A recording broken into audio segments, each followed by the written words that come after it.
Selamat pagi, kasih Yesus Kristus. Majelis Jemaat dan tim multimedia GKP Romangun mengucapkan selamat pagi dan selamat menjalani hari-hari kita bersama dengan Roh Kudus. Tapi untuk itu kita juga harus mempertajam pendengaran kita sebagai seorang murid di hadapan gurunya, seperti hamba di hadapan Tuhannya, seperti orang percaya di hadapan Tuhannya. Maka pagi ini kita berupaya untuk mempertajam pendengaran kita tentang iman yang menyelamatkan. Kalau hari-hari sebelumnya kami menceritakan bagaimana iman yang tidak menyelamatkan, yakni ada iman seperti melompat dalam gelap, bukan, nggak tahu apa-apa dia. Ada iman juga yang puas hanya dengan pengetahuan. Mereka sangat suka berdebat, PA, dan lain sebagainya. Dan pengetahuan itu dianggap sebagai sebuah kesuksesan yang luar biasa. Makanya kesimpulannya kemarin kita katakan banyak orang ber-PA, tapi sedikit yang ber-PI. Dan yang ketiga, banyak orang yang selalu mengandalkan imannya itu hanya untuk kebutuhan sementara. Hal-hal yang sementara dalam hidup ini. Yang diminta hanya masalah kesehatan, masalah berkat, panjang umur, dan yang berkenan pada hal-hal seperti itu. Tapi anak-anak Tuhan harus memiliki iman yang menyelamatkan. Iman yang menyelamatkan itu adalah iman yang mengenal dan mengandalkan Yesus Kristus saja sebagai Tuhan dan Juru Selamat. Mengenal artinya memiliki relasi, hubungan yang pasti dengan Tuhan. Ya. Sebanyak apapun yang kita pelajari tentang Yesus Kristus, kalau kita tidak memiliki hubungan secara rohani dengan Dia, sama seperti sebanyak apapun buku yang kita baca tentang Jokowi sebagai presiden, kita tahu dia ramah, ulet, rajin, segala macam. Ya, apapun yang kita ketahui tentang Jokowi, tapi tetap kita tidak dikenal oleh Jokowi kalau tidak ada komunikasi. Dan itu jenjangnya sangat sulit. Tapi dengan Tuhan tidak. Dengan doa, dengan pengakuan, kita akan dibangun dalam satu relasi. Sehingga kita mengenal, kita bertumbuh di dalam Dia. Percaya akan kehadirannya di tengah-tengah dunia sebagai firman yang hidup. Percaya kalau dosa kita ditimpakan kepadanya. Percaya kalau Dia menebus dosa kita. Percaya Dia mati untuk membayar semuanya. Percaya kalau Dia bangkit untuk kebangkitan dan kehidupan kita yang baru. Jadi pengenalan bukan hanya pengetahuan, tambah lagi dengan pengandalan. Ya, jadi kita harus punya pemahaman dan juga mengandalkan Yesus Kristus saja sebagai Tuhan dan Juru Selamat. Mengandalkan apa sih? Misalnya nih, kalau kita memotong roti kayu, ya boleh nggak pakai tangan di karate? Ya itu kan hanya orang tertentu ya, dan patahannya pun gak bagus. Tapi biasanya kita memotong roti atau kayu atau besi, kita butuhkan gergaji atau mungkin parang atau mungkin kapak ya yang bisa. Jadi kita andalkan, walaupun tangan kita yang bekerja, tapi kita andalkan satu alat untuk mendapatkan hasil yang baik. Sama seperti itu juga dalam hidup kita. Kita harus mengandalkan Yesus Kristus, satu-satunya mengandalkan loh. Mana sih mengandalkan ya? Satu cerita yang sering kami ceritakan dalam Evangelism Explosion ini, Bapak, ada satu cerita tentang Blondin pemain sirkus. Ini katanya menyeberangi sungai air terjun, bukan sungai Niagara yang sangat panjang dan dalam, dengan air terjun yang bunyinya juga sangat menyeramkan. Dan di sana ada banyak batu. Lalu Blondin dengan timnya membuat kabel yang merintang, yang menghubungkan kedua sisi dengan sangat kuat sekali. Lalu Blondin bisa jalan di atasnya sebagai seorang pemain sirkus. Tapi bukan hanya jalan, dia juga boleh pegang beko, kereta dorongnya. Ada kereta dorong itu. Dan di atas kereta dorong itu dia dilatih bagaimana dia bisa membawa seorang manusia di atas. Wah, menakjubkan sekali. Saling naik sepeda dorong, dia bawa orang di atas tali itu tinggi sekali, sangat curam dan sangat berbahaya. Lalu ketika dibuka pertunjukan ini, banyak sekali orang ingin melihat bagaimana sebenarnya keterampilan dari Blondin ini. Pertama kali dia ditunjukkan bagaimana menyeberangi kabel ini, sekaligus menyeberangi air terjun ini dengan kereta dorong yang kosong. Wah, dengan ringan, dengan riang dia menyeberanginya, dan orang pun tepuk tangan kagum melihat keterampilannya. Untuk kedua, kemudian dia mendorong gerobak yang sama, kereta dorong yang sama, tapi diisi dengan pasir 50 kilo.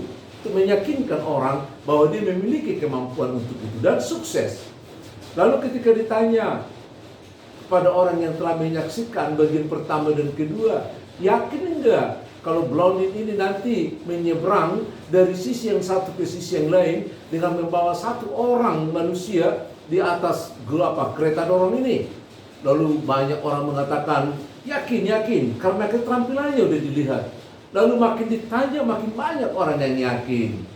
Kemudian pembawa acaranya menanyakan, yang yakin angkat tangan, coba siapa yang berani mencoba untuk dibawa oleh Blondin di atas kabel ini?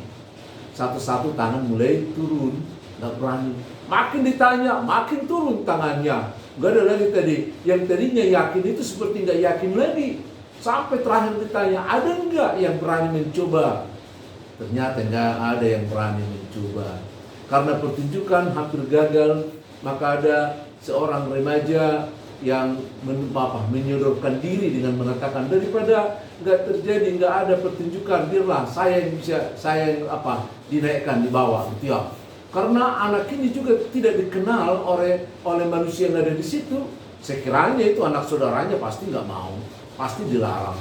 Tapi karena nggak kenal, lalu dinaikkanlah pemuda tanggung ini atau remaja ini naik ke atas, lalu dibawa oleh Blondin. Kemudian dipertunjukkan mereka jalan, Blondin melangkah dengan pasti. Di dalam gerobak itu ada seorang remaja dengan tenangnya, santai, duduk dia dengan menyerahkan dirinya dalam perjalanan itu. 1 langkah, 2 langkah, 3 langkah, terus berjalan mendekati ke tengah. Sedikit ada gangguan angin, mereka berhenti, kadang-kadang mereka oleng, tapi tidak lama kemudian bisa bergerak normal, berjalan kembali sampai terus, dan ketika melewati garis tengah, mereka juga mengalami tempaan angin dan matahari seperti melawan, sehingga kesilauan, ada sedikit tantangan yang dihadapinya sampai bergerak sampai ke ujung. Tapi sebelum sampai, napas manusia pun gak bisa bergerak juga. Kalau Blondin bisa bergerak, tapi napas orang gak bisa bergerak lagi, karena tegang memikirkan apa yang bakal terjadi. Dengan demikian, dalam waktu yang tidak begitu panjang, ternyata Blondin dapat menyelesaikan perjalanan itu dengan selamat. Lalu semuanya tepuk tangan luar biasa sampai 1 jam. Semua manusia berdiri memberikan penghormatan kepada Blondin, terlebih kepada anak itu. Ketika anak itu dibawa, diturunkan dari atas, lalu mereka memeluk, mencium, bertanya, dan wartawan ada yang bertanya, kenapa kamu berani, nak? Ya, kenapa kamu sampai seberani itu? Tanpa diduga, mungkin Anda sudah tahu jawabannya. Ketika ditanya, kenapa kamu berani? Lalu anak itu menjawab, ya, kenapa kamu bertanya aku berani? Apakah kamu nggak tahu bahwa aku adalah anak Blondin itu? Anak pemain sirkus itu. Oh, orang bersorak, oh pantaslah, apanya yang pantas? Ya, yang pantas. Kemudian dia melanjutkan, aku kenal bapakku. Aku tahu kemampuan bapakku. Dan aku tahu bahwa bapakku tidak pernah merencanakan yang buruk sama aku. Terakhir dia katakan, aku hanya mengandalkan kemampuan bapakku. Dia katakan, aku tahu, aku kenal bapakku. Kenapa dia kenal? Karena dia melihat bapaknya latihan. Dan ketika latihan dia juga sering disuruh. Bahkan bukan hanya disuruh mengambil sesuatu, dia juga dibuat jadi model. Maka dia menyatu dengan bapaknya. Ya, sehingga dia percaya kepada bapaknya karena dia memiliki pengalaman dengan bapaknya. Banyak orang Kristen gak punya pengalaman dengan bapaknya. Dia hanya tahu, di situ yang kita lihat dari pengalaman, bagaimana dia mengenal, mengandalkan itu. Ya. Dia tahu, dia kenal bapaknya itu. Dia bilang, bapakku tidak pernah merencanakan yang buruk sama aku. Coba, pernah enggak seorang bapak merencanakan yang buruk sama anaknya? Atau karena dia frustrasi lalu meninggalkan, mencelakakan anaknya? Yesus mengatakan, kalau bapak yang di dunia ini seburuk-buruknya bapak, kalau anaknya minta ikan, gak akan mungkin dikasih ular untuk itu. Apalagi bapak di surga. Yakin enggak? Yakin?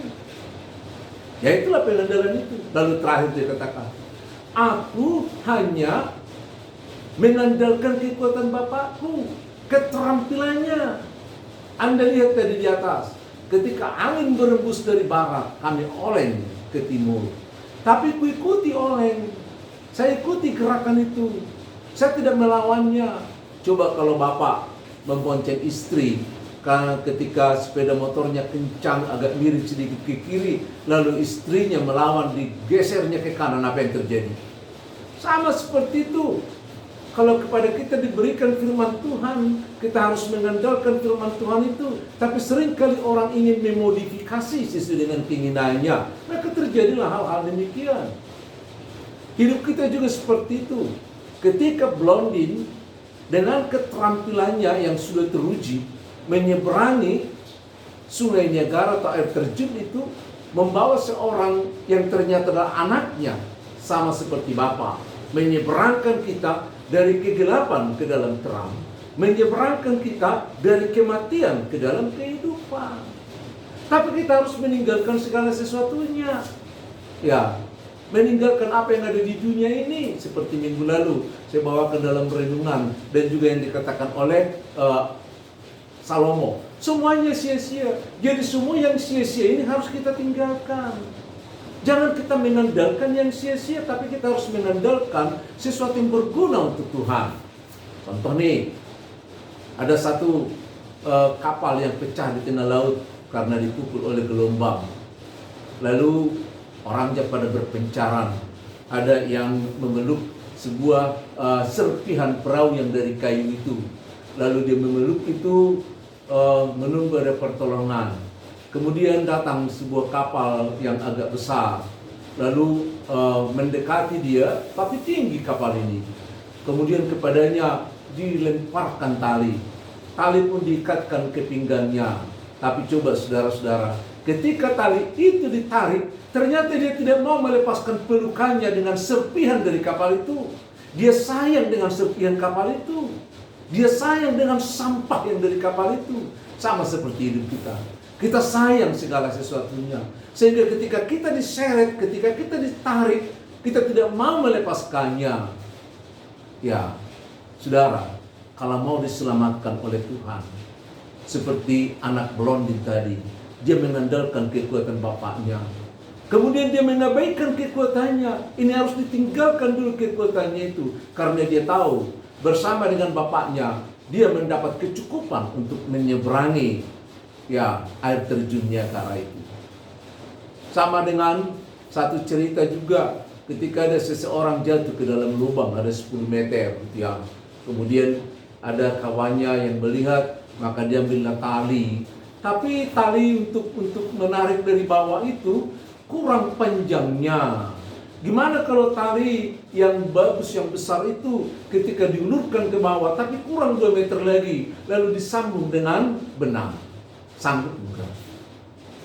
Ya nggak bisa. Ada apa? Ketika ditarik, itu kan putus. Atau katakan hanya 10 cm lagi kurang, lalu disambung dengan benang. Bisa enggak? Tidak bisa. Karena bagaimanapun itu akan putus ketika terjadi kekuatan besar untuk menariknya. Sama seperti kita, ketika kita mau melepaskan kekuatan kita, ketika kita mau melepaskan apa yang ada di dunia ini, cukup satu iman kita dalam Yesus Kristus. Cukup Yesus Kristus yang menarik kita, maka kita akan terbongkar, terdongkrak dari keadaan kita sampai dalam hidup yang kekal. Sampai sedemikian jauh, apakah Anda mengerti bahwa hidup yang kekal itu adalah anugerah Allah, dan dosa kita yang menghalangi anugerah itu telah diselesaikan oleh Allah melalui kasih dan keadilannya. serta kasih dan keadilannya itu di dalam Yesus Kristus yang harus kita imani sebagai kunci iman. Dan iman itu bukan hanya iman yang kita anggap seperti yang kita ketahui, yang apa adanya, hanya iman yang melompat dalam gelap tanpa pengetahuan karena kita tidak mau belajar, tidak punya pengalaman. Bahkan iman kita mungkin hanya sejauh otak dan hanya pikiran kita yang dipenuhi dengan pengetahuan, dengan ayat-ayat tertentu. Atau mungkin iman kita yang hanya mengharapkan sesuatu dari iman kita, kesehatan, kekayaan, panjang umur, dan lain sebagainya. Tapi untuk selamat, kita diminta mengandalkan Yesus Kristus seperti contoh dari blondin tadi. Anaknya itu melepaskan kekuatannya. Ya, anaknya itu mengandalkan kekuatan bapaknya. Bahkan dia hanya satu-satunya mengandalkan kekuatan itu, sehingga dia selamat sampai ke ujung. Saudara, Anda dan saya akan selamat dengan mengenal dan mengandalkan Yesus Kristus sebagai Tuhan dan Juru Selamat. Shalom.